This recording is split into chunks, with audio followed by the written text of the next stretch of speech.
lines because as you can see on the National Council for Education, Professor David Rodrigues has a large curriculum, but just a few lines about it. Professor of Special Education, he joined the Technical University of Lisbon in 1980.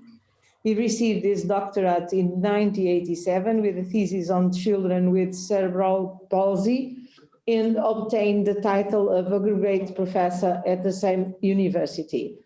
In 2016, the university teaching career ended as a full professor.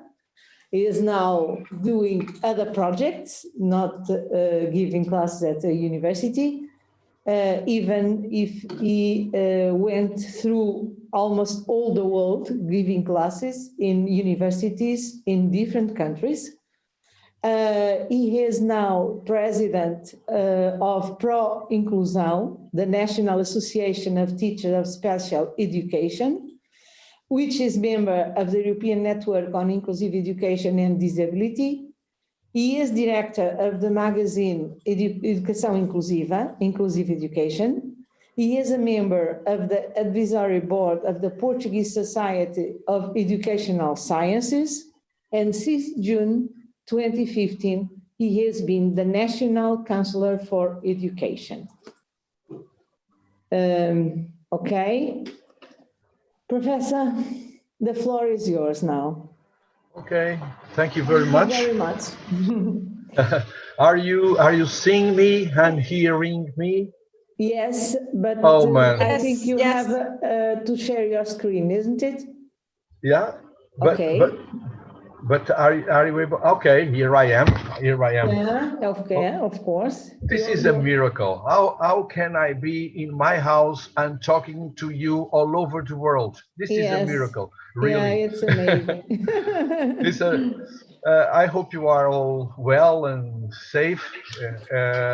It's a strange pleasure to be with you. It would be really a much better pleasure to be with you in person. But let's hope one day, not very far away, we will be able to see each other and to drink a glass of white wine in front of the sea, of the Atlantic Ocean here in Portugal.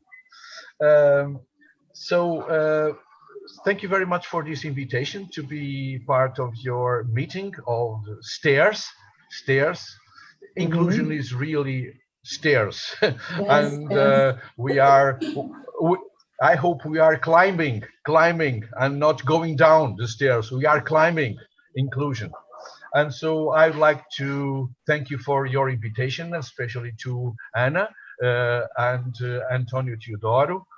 I'm not a professor in Lusófona, but Lusófona is a partner of my university, and always I have the pleasure to cooperate with the Lusófona University in not only in Portugal but all over the Portuguese-speaking countries.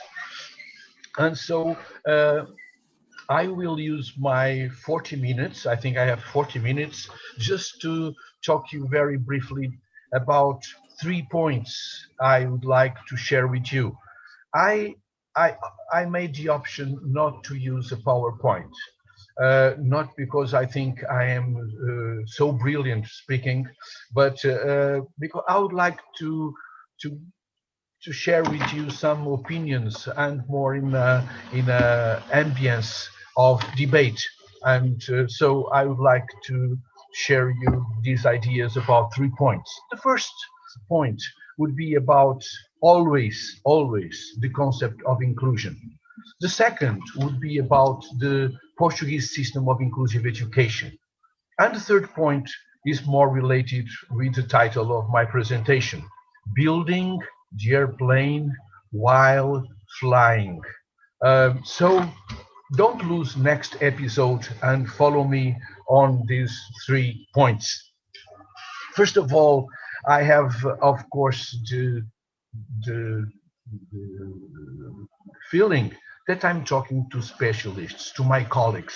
So I think when we talk about inclusion, I will not go through those more used definitions about inclusion, but I would like to share you 5 polemic points about inclusion that probably would be very good points to discuss. The first of all, is that inclusion was defined by the Committee of Human Rights of the United Nations as a multiplier right. A multiplier right. What does it mean? It means that inclusion is not only a right, and as you know, in some forums, we have been defining inclusion as a human right, but the United Nations says it's a multiplier right. That means that inclusion, when you adopt policies and politics about inclusion in education, this right multiplies all the other rights. I mean, you use inclusion to multiply the right for education, the right for access to culture, the right to a fair environment, the right to an equitable environment. And so this first point is very important because we have to have conscience that when you work in inclusion, you are not only work in inclusion itself, but you are using inclusion as, I say, an instrument, a tool that helps to develop all the other human rights. This would be my first point about inclusion. The second point would be that inclusion is not only about resources. Sometimes we hear all over the world people saying, oh, we love inclusion. You know, inclusion is very important, but there come the buts. But the problem is that we don't have the resources. And so we cannot be inclusive because we don't have the resources.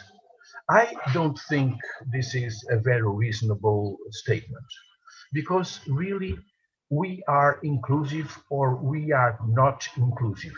And this deals with the values that each person has, each school has, each community has, each government has, each country has. We are not inclusive.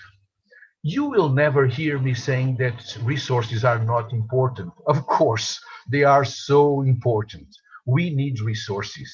But when you say that you are inclusive or you are not inclusive because you have resources, I have to tell you that there is no a single resource that makes you inclusive.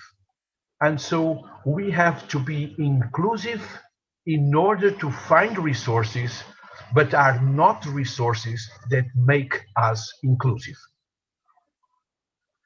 The third point I would like to share with you is that slight and so important difference between what is difference and what is inequality. A lot of times we say that we love differences. No doubt, difference is so important. Imagine if everybody was like me. That should be a real disaster for humanity if everybody was like me.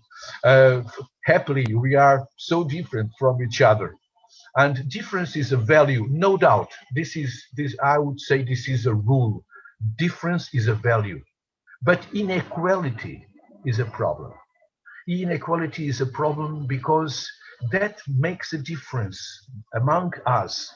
That is a difference that we didn't do anything to worth to have that difference. For instance, it's different to be man or woman. It's different to have a disability or not to have a disability. It's different to be born in a rich family or in a poor family.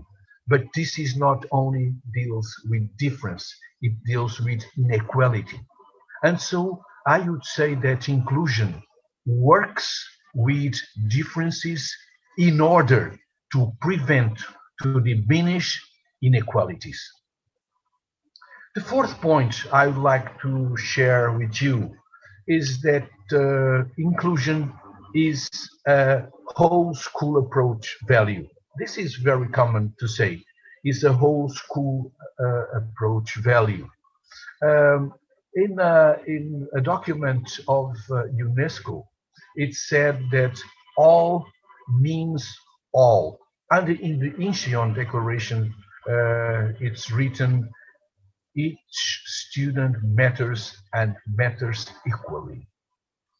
That means that when you say it's an old school approach, this means that inclusion is not only for disabled students, everybody knows that, but sometimes we need to go on working in our schools in order to convince people that inclusion is not for disabled students or only for disabled students. Inclusion is a transversal right in school, a transversal perspective in school, and deals with gender and with social economic status, with ethnicity, with disability, with all this. And when you say all means all, that means that we could use the idea of pandemia, of the COVID for this. That means that if some of us are out of the prevention, if we don't take care of ourselves, we become a danger for the others. And so it's inclusion.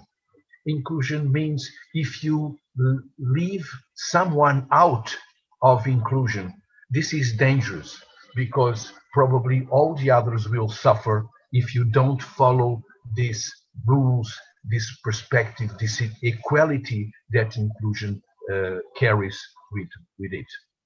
And so I would say inclusion is a transversal right, a transversal perspective in school, the whole school approach. All means all. And the fifth point I would like to share with you is that I used to say that inclusion has to do with three B's. B's, the letter B, A, B, the three B's. The first B is related with to be. And we need inclusion in order that we can develop fully our capabilities, our capacities, our attitudes towards the others, all our perspectives, all our potential to learn and to be educated. And so inclusion has to do with this first B, to be, and to develop fully our potential. The second B is you need to belong.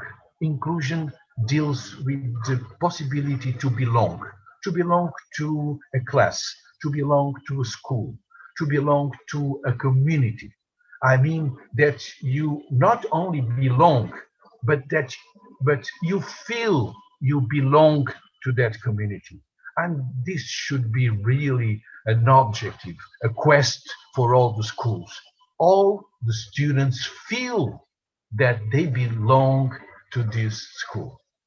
They belong really. And I would say not only students, I would say that inclusion needs that all the teachers feel that they belong to that school.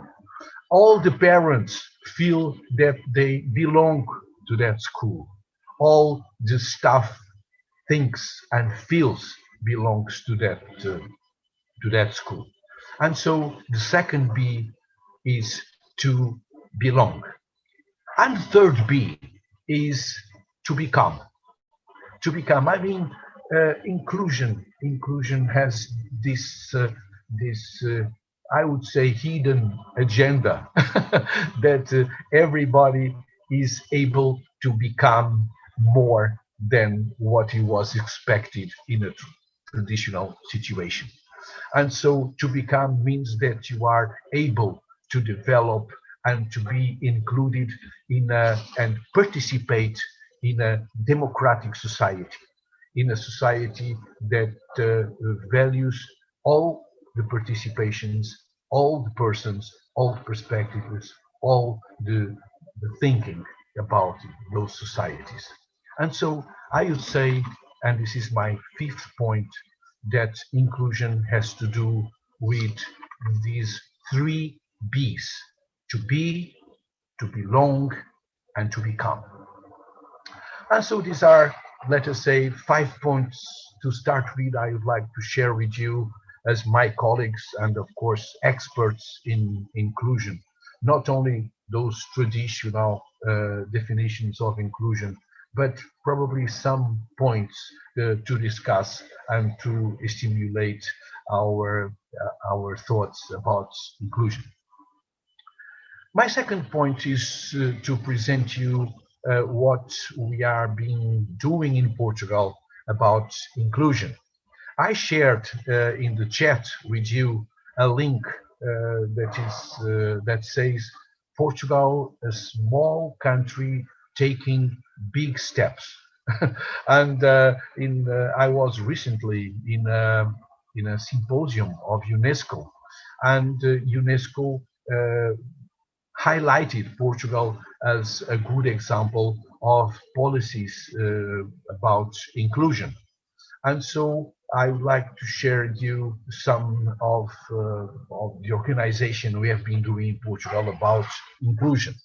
Uh, I would say I would talk about the sunny side, but of course we still have a lot of problems, and probably we can talk about those problems later.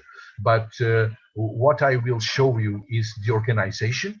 But when you make a synthesis, when you make an evaluation of what we have in Portugal, we go on having some major problems that we are trying to solve. Probably our difference is that we feel that we started the way to solve those problems. But we'll talk about that later for sure. Let me tell you, first of all, that our departure point in education was really very behind. In 1974, we had about 30% of our population was not able even to read. And so we started in a very backwards point.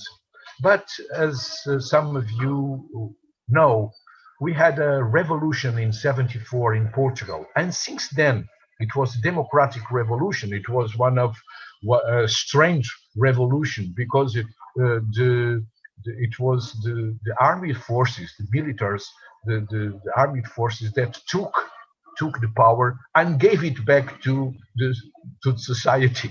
And so it was a democratic revolution we had in 74. And since there, our education developed very fast, and as you will see, with a very decisive steps. We started in 74 and even a little before with integration. We had this idea that students with disabilities could benefit of being integrated in regular schools, integrated.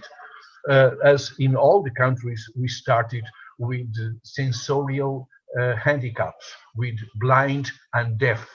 And only later we welcomed in integration the mental and intellectual disabilities. And so we had those. It would be a long story, but just let me know that, tell you that we have in 1997, that means 3 years after Salamanca. Salamanca, the Declaration of Salamanca of UNESCO was 94, as you know. And 3 years later, we had our first law that talks explicitly about inclusion. And then we went on developing, and we had a law in 2008, and another law of 2018. I will talk about this last law, because if not, it would be a talk about history of education, and that's not the idea. Let me talk you about 5 points of this law of 2018, that is the law that is now that is used now. This law is called the Inclusive Education Law. That means we are not using anymore the expression special education. This law is not about special education in schools, but it's about inclusive education in schools. And this is really a big change because when you don't speak about special, that is a big jump, is a big step already. Because let me tell you that sometimes I make a joke with my students. When I had students, as Anna said, I'm not teaching anymore. But when I was a professor, I used to challenge my students and say, are you able to read the law and tell me how many times is written the word special? And poor students, they had to study and they went home and they were reading the law. And in next class, I say, how many times is written the word special? How many? Did you find out? And a student says, you know, I was reading the law and it's not written special there. Okay, I say, you read the law. You did your homework. You read the law. Because really, this first aspect is very important. It's not written in the law the word special. And because we made the transition between special education and inclusive education. This means that we don't have two schools in the same school. We have one school for all and not one school for children without disabilities and one school for children with disabilities. This would be the first point. The second point is that we create in schools what we could call support multidisciplinary teams of inclusive education. That is, we have in all schools a team that is responsible for coordinating all the efforts, all the supports needed for inclusive education. And this is a multidisciplinary team. That is, it's not only regular teachers, but also teachers of special education, but also some staff, therapeutic staff. I will talk about that later, that exists in schools. This team, together with the management, the director of school, they coordinate all the efforts, all supports that are needed to develop an inclusive education in school. This would be the second question. The third is that we use like three levels of devices, of measures to support students. We have what we call the first. Imagine this is a pyramid, you see? And in the basis of pyramid are the greater number of students. And these ones, this first level, we call the universal measures. That means that each time a student has some kind of difficulties to follow the curriculum, we use universal measures. That means that are measures that all the teachers should use, can use, must use in order that all the students can follow the curriculum. Of course, regular teachers need support of all his colleagues and their colleagues, namely the teachers of special education. But this is a universal measure that is on the responsibility of regular teachers. Then, coming up in the pyramid, you have the selective measures when the needs of students become more complex. We have a second level, and then we have in the top of the pyramid with less cases, we have what we call additional measures. And so in this pyramid you give the floor not for the diagnosis but the kind of support that each student needs. And this is really a big change in our previous way of acting. So we are not giving the greater importance to diagnosis, but to the kind of support that each student needs to overcome their difficulties and to follow the curriculum. And so this is the third point. And at the same time of third point, you have this fourth point, that is, we give the importance, the focus of our intervention is in the needs of students, is in the support each student needs, and not completely in the diagnosis. You will ask me, but is the diagnosis important? I will never say that is not important. Of course it is important. And sometimes you understand much better the difficulties of each student when you know what is the diagnosis that student has. No doubt. It's important, but it's not decisive. What is really decisive is the psychological, the pedagogical evaluation you do of that student to know which are the strong points, which are the difficulties, which are the strategies, which are the resources he needs to learn. And I come to the fifth point, that is the resource centers for inclusion. Resource centers for inclusion. This is not original in Portugal. Other countries did that. But one of the problems when we developed an inclusive system was to think, what are you doing about special schools? What you just close them? You send the therapists and teachers home? You just fire them? You close special schools? And this was a problem that we had to face too.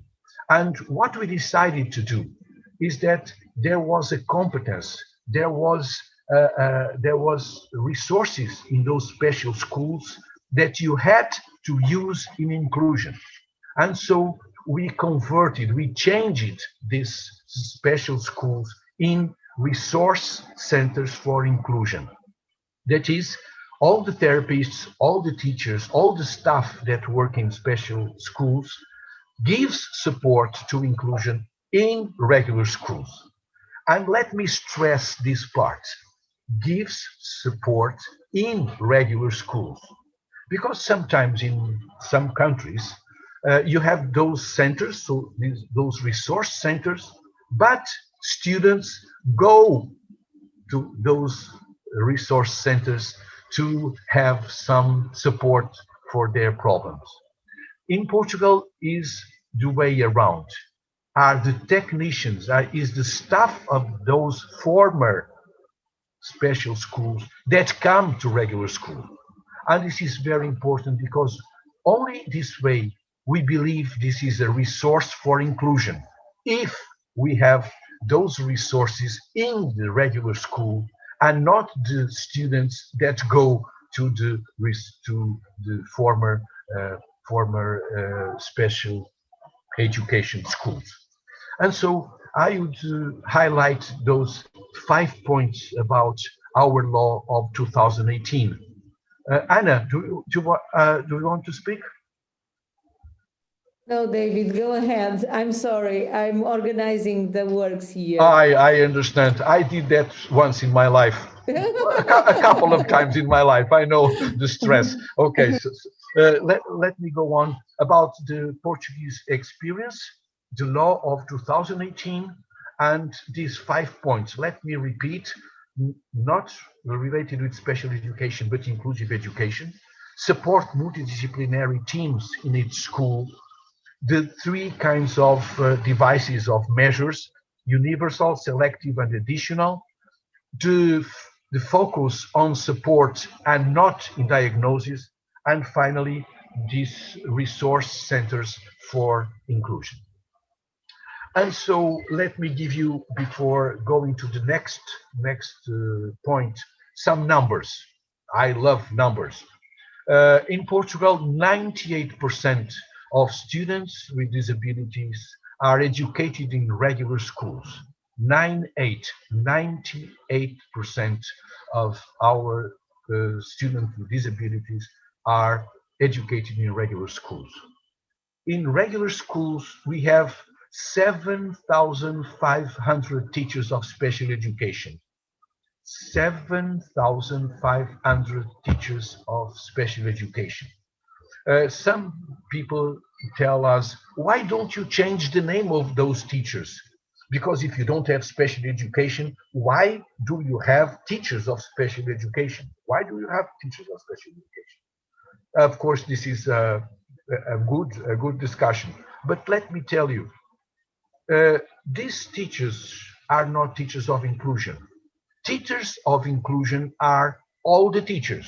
All the teachers are teachers of inclusion.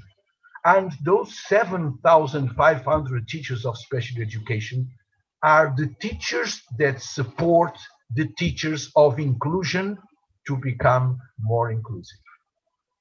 And so I would never say that we have teachers of inclusion. Of course we have. I hope we have all the teachers in Portugal are teachers of inclusion. They are not. But the greatest part is. But we have those teachers of special education to support those teachers. I would say, just to give you an idea, that probably we have 90,000 students identified as having specific educational needs. 90,000 students in Portugal identified as that. So just a few numbers to know. You know, Portugal, we have 10 million inhabitants, and so a couple of numbers just to discuss. I have, I think, 10 minutes more if I'm in control, 10 minutes. And Anna is checking if I have really, is that, Anna, is 10 minutes? 9, 8? Okay, 8 minutes.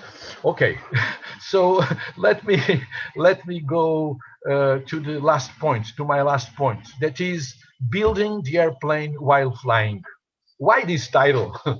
Because there are some countries that say, oh, again, we love inclusion. Some schools that say we love inclusion, but we need to stop.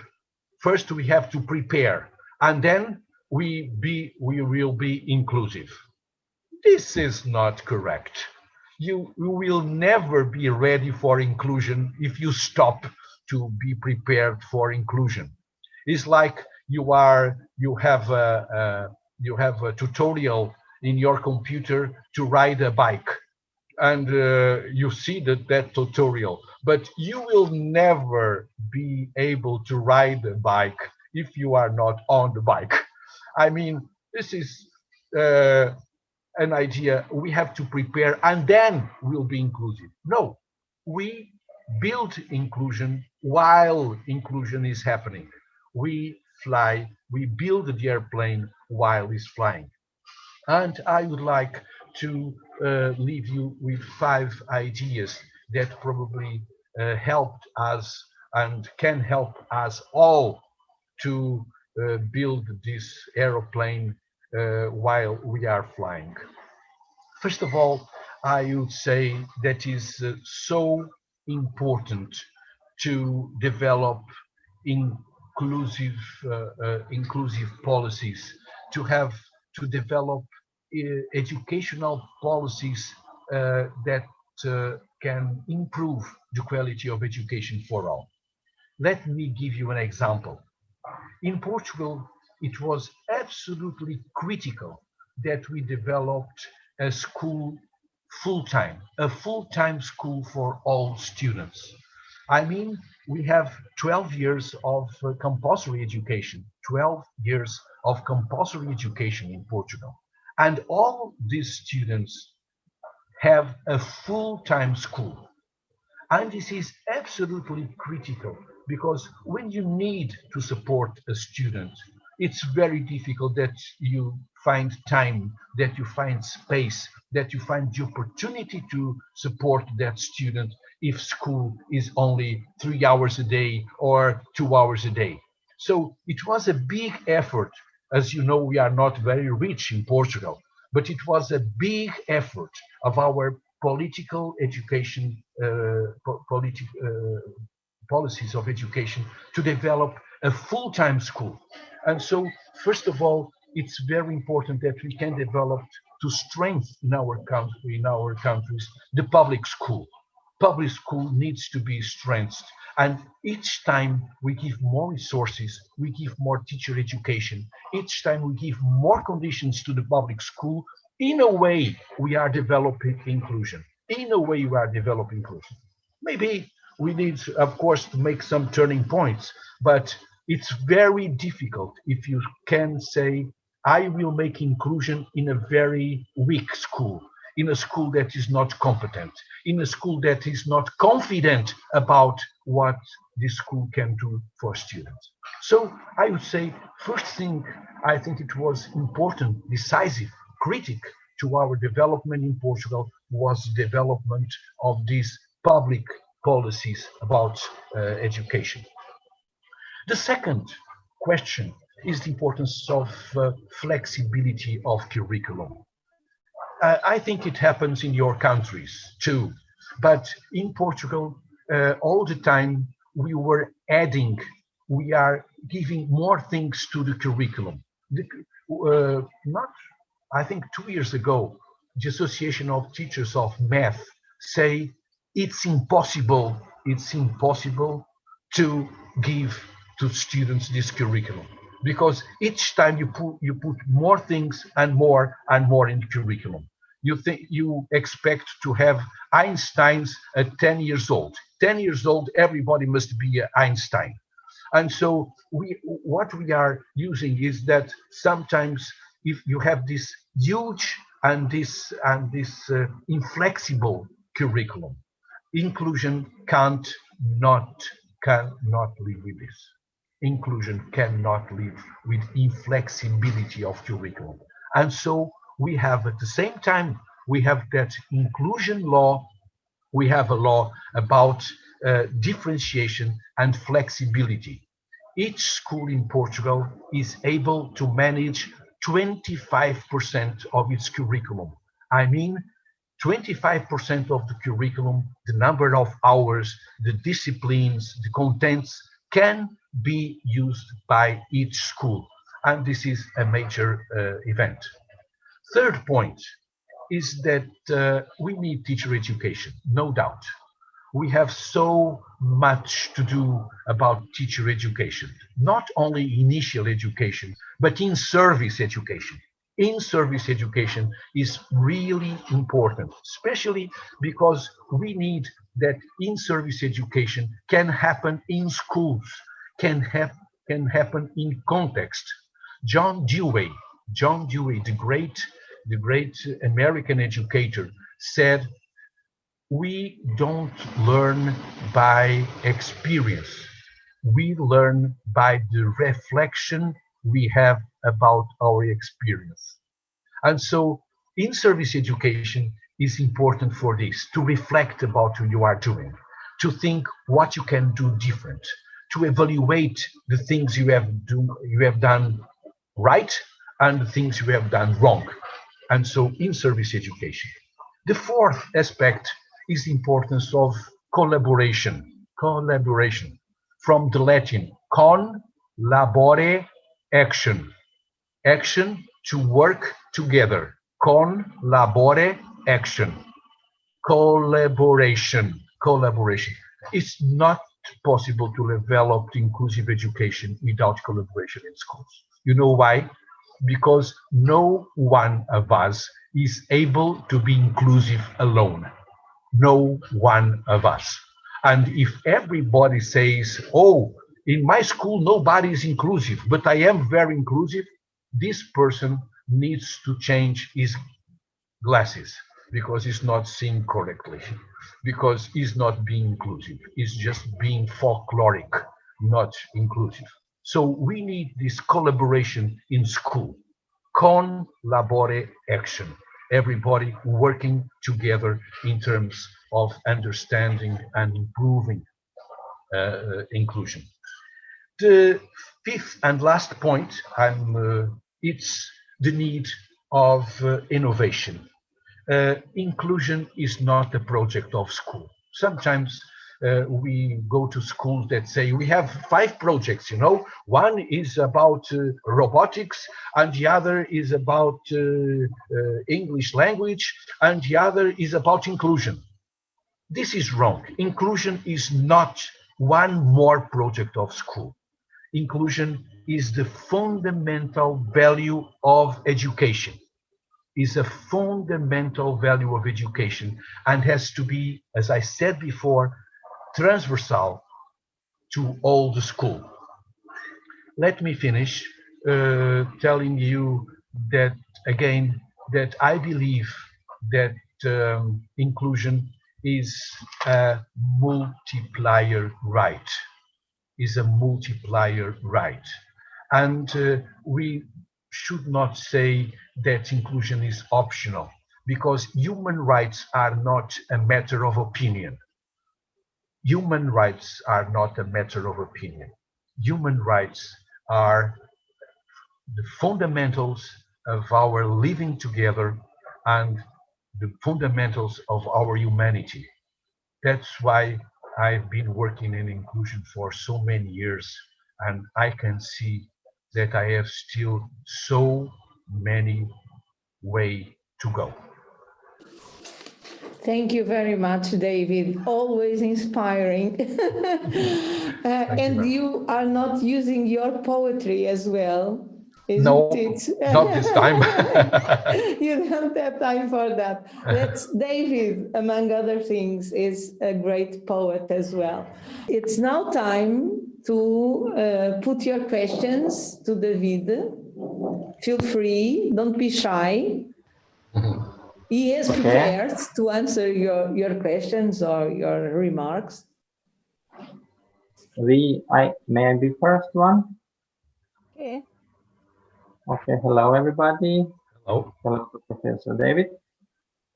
We discussed this Portuguese practice about inclusion in our Croatia room.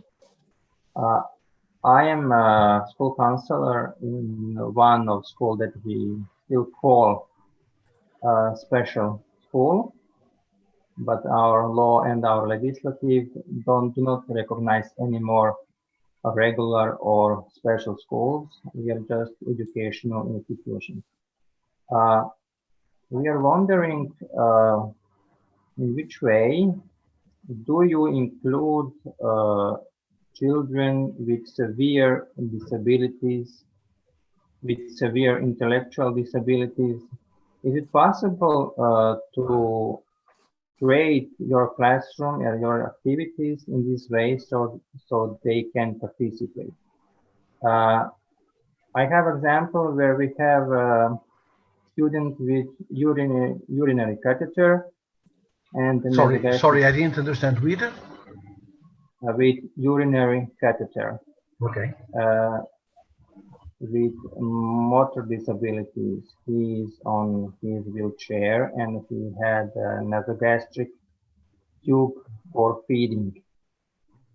So we have these severe disabilities all of kind, and children with severe intellectual disabilities. So we are wondering in which way and how you create activities and class for them in a regular schools if you don't have this one formally called special. Okay.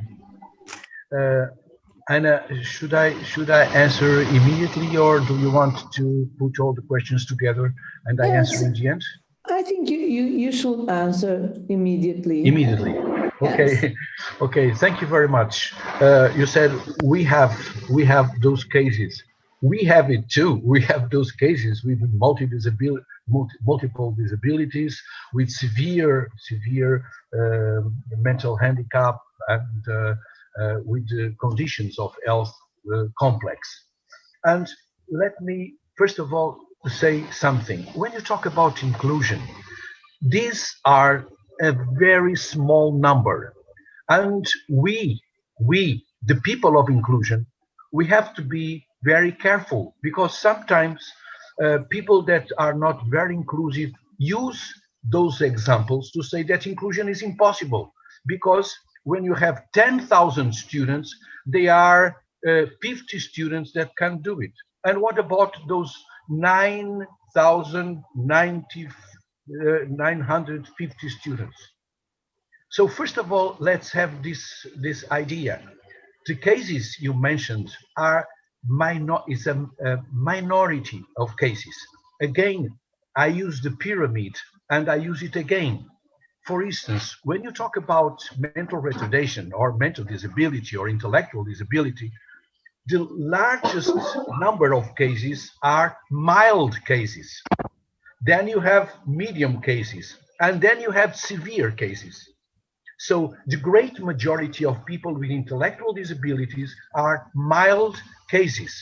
And if you go to visual impairment, is the same. If you go to hearing impairment, is the same. If you go to autism, is the same. The largest number of persons with these problems are mild. And so when you use, oh, I know a case, tetraplegia, a spastic tetraplegia that doesn't speak with mental retardation. We have those cases, but don't confuse the complexity of these cases with the whole system of inclusion. We have to work for the great majority of students. Then, what to do with these students? That was your question. Let me tell you, first of all, that the question have to be asked to schools. I mean, are you able? Do you think what you can do in school can be useful for this student, being together with the other students? We have cases in Portugal that are basically cases of social integration and being together with others.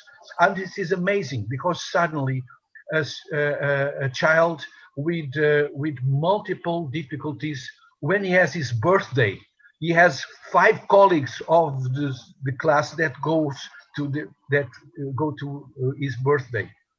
Without inclusion, this will not be possible. And so first you have this question of social inclusion. Second, you have to ask, what can I do?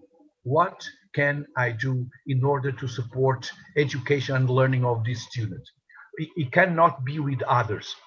That's why we need differentiation. We cannot teach everybody the same way and in the same rhythm. So you have to have different rhythms. And finally, there are no doubt in the end of the line, you have cases that are health cases. People that, for instance, have very severe immunologic problems, and probably for these students it's very difficult that they can go to a regular school. But again, let me come back to the beginning. Don't highlight these cases when you talk about inclusion. Inclusion is about including everybody, and most of people have difficulties and needs of support that the school has to provide. School has to provide. That's why we need teachers of special education in regular schools. That's why we need centers of resources for inclusion in the schools. That's why we need that. Of course, if you in the school you don't have anything of this, because the school is only prepared for the very good students, this is not a school. It's like an hospital. It is only prepared for people that have a cold. If you have cancer, you don't go to hospital. Your hospital is only for people that has a cold. School is not for students that have a cold. It's for all students. And our first principle is that everybody in school, and then we ask, what can we do? The best we can. the best we know about psychology and about pedagogy and about education. What is the best we can do to help all the students to become more than they are now? I hope you are satisfied with the answer. Now we have Slovenia, the college of Slovenia, that have 5 questions, I think, and Felipe, 5 questions. And I need extra time, Anna. I need extra time. 5 questions is a lot of questions. Maybe not. Maybe it's questions that I will. all other colleagues are thinking of.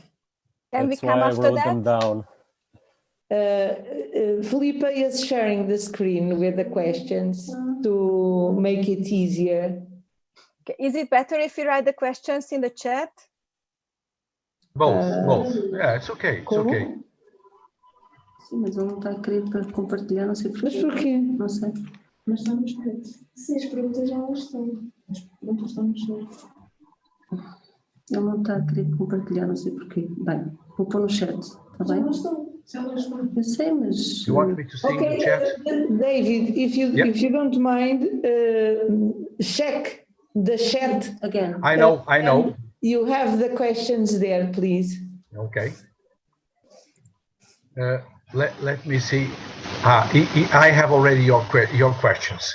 What happens to the 2% of students with special education that are not in a part of regular schools? Those 2% are basically, as I said in my previous answer, are questions related with serious conditions of health. For instance, children that have immunological problems and that have so severe difficulties that basically it's problematic. Let me give you an example. There are a few number of children with severe mental health problems, for instance, that are aggressive and you don't know if they take a knife to school and they kill a colleague or something. And so, but again, don't forget this. Let's think about 98%. 2% is important, of course it is, but are normally the severe cases that sometimes we don't have resources and possibilities to understand what they could benefit of being in a regular school. How do schools modify their curriculum? 25%, yes. Do they modify the curriculum by subjects? Imagine, for instance, that you have a school with a lot of Chinese people, Chinese students, and we have some regions, and the school can offer Mandarin as a language, and this is a change that school can do. Imagine, for instance, that the school has a lot of problems in Portuguese language, and they can give more hours to Portuguese. So flexibility means that you have to look to your school and say, what do we need? What do we need to teach all students? We need a new discipline, let's do it. We need more hours for this discipline. We need more support to this discipline. And this 25% means that you are able, I wouldn't say free, but you are able to modify till 25% of your curriculum in terms of matters, in terms of the curriculum, and in terms of the hours that you can give to each discipline. Third, what happens to the grades if the curriculum is changed? Are they compared between students? Yes, we have one of the questions is that we have less national examinations than we have before, and this is always and as Anna told, I'm a national counselor of education, and so we are discussing all the time this. There are people that say that good systems of education have to have a lot of examinations, national exams, because is this way you control the quality. To be honest, I don't believe in that. I don't believe that national examinations control the quality of your teaching and your education.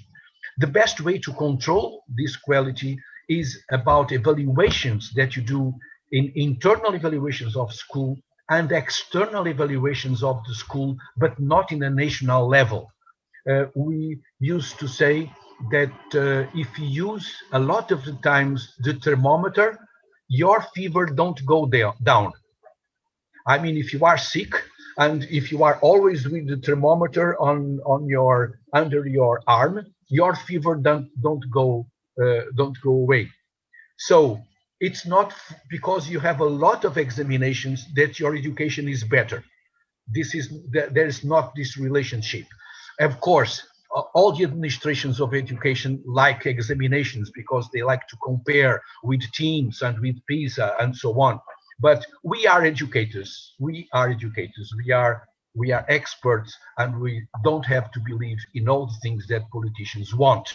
And what they want is examinations. But we know that the best way to evaluate your teaching and your learning is on a more restricted basis, and to evaluate what you do and what you have done and to reflect how to change it.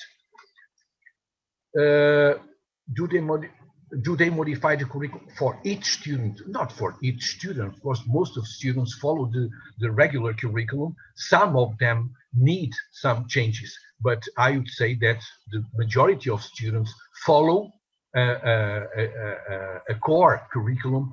But what we expect is that more and more this core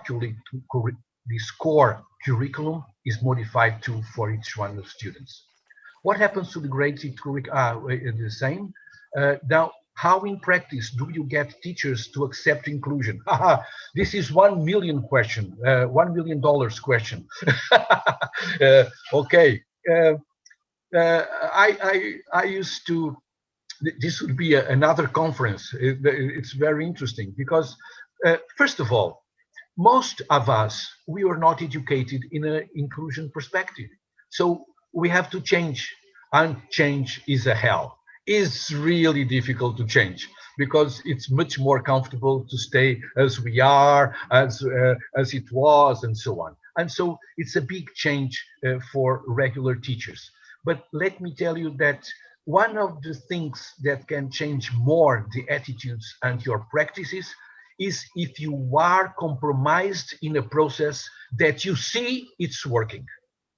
It's not only talking, saying, oh, you know, inclusion is very important. No, when you start doing this in school and you monitor this project and you see some advances, some progresses in students, then you say, you see, inclusion works. And this is a very powerful tool to change attitudes of regular teachers. This is very powerful tool. That's why we have to build inclusion ongoing. We have to build the airplane while flying. We cannot say, oh, in 2025, we will start inclusion, you know. Till then, we are going to prepare teachers. This is talk. This is easy talk. This doesn't work. What you have to do is to mobilize teachers for projects and see and watch and tell them, you see how it works? We count on you. We count on you to be part of this process. So basically, I think these are the questions. Then we have Hungary. We found the idea of turning special schools into resource centers for inclusion, calling them schools. How this transition happened? How long did it take to go through this process? What was the reaction of teachers in the hosting schools? How did society relate to this change? Okay, let me start for the last question. Society relates to this change. Society is influenced by this change.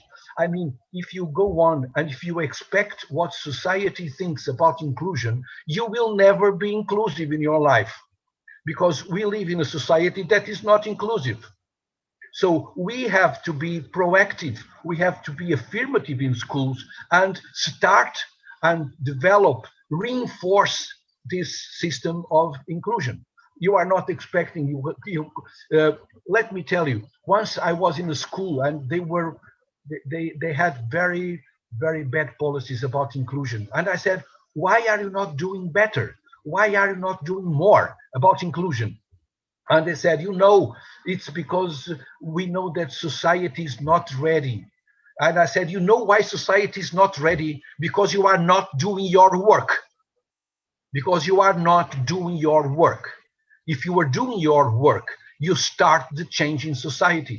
That's why education is so powerful, because we know that education and inclusion is able to change things in society. Not all society, that would be wonderful or horrible, I don't know. But there's not a link between society and school. But we know that the way you educate people change their lives and change the lives that could change society. So about resource centers, what we said to resource centers, it was very easy. We said, you go on working, but your working place is not anymore in your school. Your working place is in regular school. You want to work, go there. It's there. We pay you to go to regular schools. I don't want. Okay, find another job. But if you want to go on working, you go work to the regular school. They are waiting for you there. And you know why it's important that you go to regular school? Because if you go to regular school, I'll give you an example. Physiotherapy. How is it possible to work physiotherapy without physical education?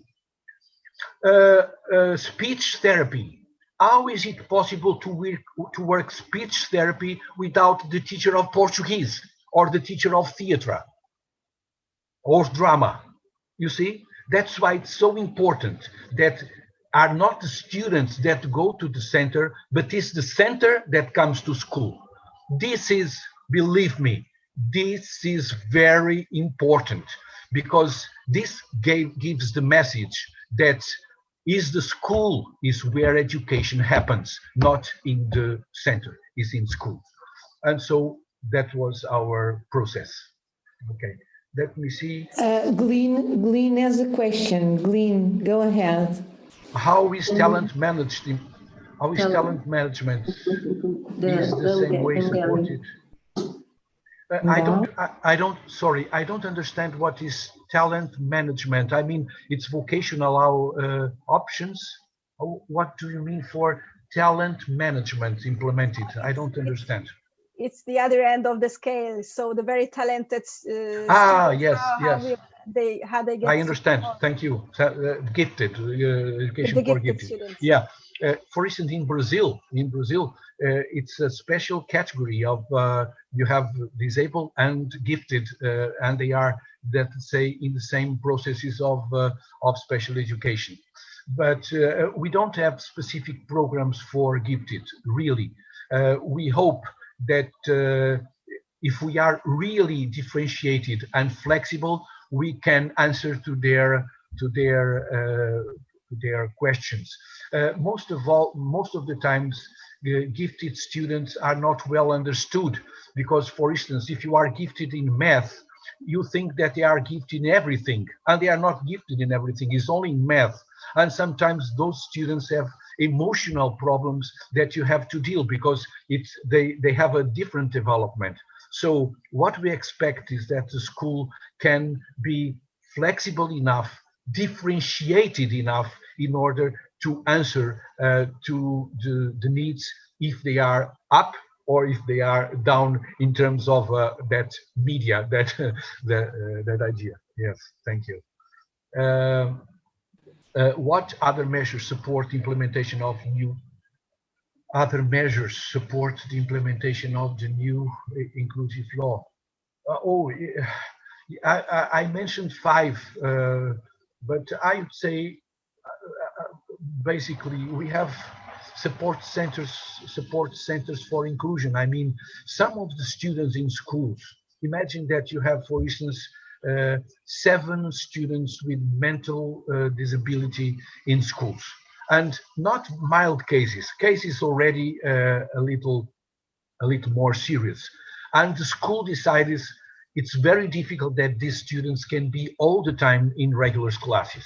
And so you can constitute what you can call a support center for learning. And those students can spend one part of the day, not all the time, one part of the day, they can be in a special classroom with teachers of special education and with other teachers in order to overcome some of the difficulties they have. This was one of the aspects I didn't mention. Okay, and I would go to Czechia. Czechia. Yes, please. Thank you. First of all, thank you for things with which, many of which I would agree totally. You mentioned a couple of things, and once in the end there. One was to do with resources, and you said that there is no single resource that can change this. I suggest there is, and you intimated that at the end, and there's not something you can put a price on, and that is attitude. But we could come to that. That's not the question. The second was, you just said that teachers are not doing their job if society has not changed. I would question that, and especially in the time of social media and how you can end up with a president like Trump and a prime minister like Johnson. But there we are. That's a second thing. But to come to a more practical point, the special education teachers, and I'm pleased to note that, are they additionally rewarded for their additional competence, knowledge and skills and the capability as peripatetic work teachers? Okay, thank you very much. Let's start for the last question. Well, that's the question, yes. Yeah. First of all, I know in Czech Republic, you know, I follow the policies in different countries, and I know that not a long time ago there was a statement of teachers of special education in Czech Republic against inclusion. Yep. And we were. It was amazing. It was amazing because they were saying inclusion doesn't work. It's like they are afraid to lose their jobs in Czech Republic, and I was absolutely astonished with this. But it only shows that we are in a process, and sometimes we have those I would say some seeds of this problem in Portugal. Sometimes teachers of special education say my students, and we say your students. Your students? Are you crazy? They are students of school. They are not your students. And so this is very important. First, answering concrete to your question, they are not rewarded more than other teachers. The teachers of special education are paid like any other teacher, and they are not peripatetic. Those teachers are in the school. They are based in school. Sorry, you may have misunderstood what I meant by peripatetic. And that is, although they're located in the resource center, they actually go along to schools. No, I didn't. I misunderstood them. No, I understood correctly what you said. Before, we had peripatetic teachers. I mean, teachers that went along different schools. Okay. Nowadays, we don't do that. Our teachers are based in school. And like a teacher of math, they are teachers of that school. They don't go to other schools. Okay, so, and how do you then guarantee that you're meeting the special needs of the students in those schools? Because your special education teachers cannot be expert in all fields. Yes. Yes. Yes, you have two kinds of questions. First of all, is that basically the majority of all teachers, they work in curriculum development, in resources, and they can cover, let us say, a broad, and then you have a second question that is, for instance, about deaf students, about visual impairment, about autism, and that you have some specialized resource centers that can be an additional help for those schools. Okay. Basically, you have those, our teachers are able, let us say, to cover, I don't have a statistic, but I would say 90%.